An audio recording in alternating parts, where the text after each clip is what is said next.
បងគុំគ្រូតូចគ្រូធំខ្ញុំព្រះករណាខេមរៈសេរីមុនបងគុំអារតនីយាងអស់បារមីត្រកូលមហាវរៈក្សត្របារមន្នពូមេតវបបុព្វបរោះខ្មែរគ្រប់ចំណងព្រះអង្គលងកាលអង្គជែកអង្គចោមតាក្លាក់រឿងពោធិនីយេម៉ៅបារមីអង្គរព្រះវិហារតាមន់តាក្របីមុខភ្នំគូលែនភ្នំដងរែកអស់បារមីបុព្វបរោះខ្មែរទាំងឡាយរាប់ព្រះនាមមិនអស់សូមយាងមកស្ម័គ្រស្មោះការពារកម្ពុជាជាផុតសត្រូវវិនិច្ឆ័យអន្តរាយទៅ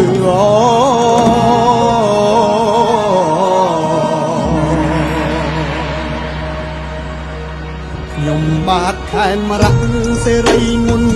លើកដៃបងគុំឲ្យសូមចូលខ្លួនមកជៀងរាយមុន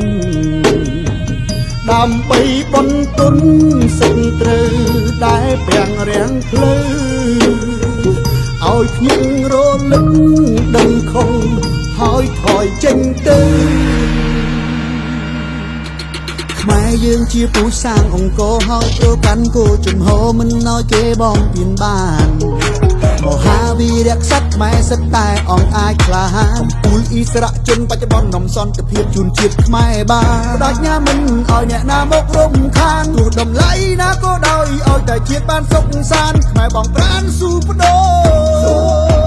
ខ្មែរបងប្រានស៊ូបដោ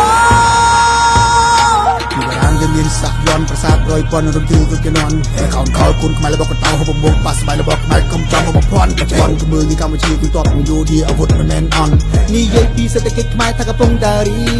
អារាជគណៈសម្ព័ន្ធគ្រប់ខេត្តទាំងរាជធានីកំចង់មកក្តិចសេដ្ឋកិច្ចខ្មែរលិចដោយតែតាកាលឥឡូវកូនខ្មែរចំណេះដឹងក៏ច្រើនបេះដូងមហាសាលសាមគ្គីភាពជាតិយើងត្រូវការបំផុតនេះជាមនសិការជាតិខ្មែរបេះដូងមនសិការជាតិខ្មែរបេះដូងស្នេហាជាតិខ្មែរ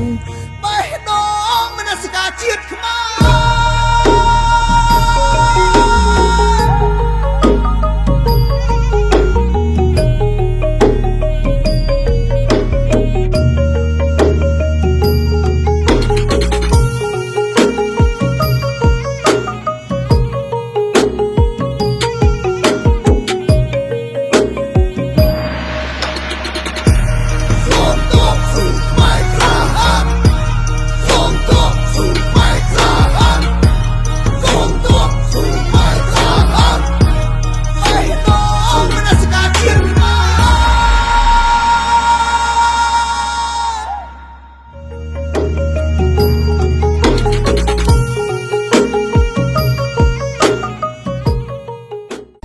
ពិសាកម្ពុជាជាមួយនឹងប្រព័ន្ធបន្សុទ្ធដ៏ឆ្លាតវៃ Smart Triple Filter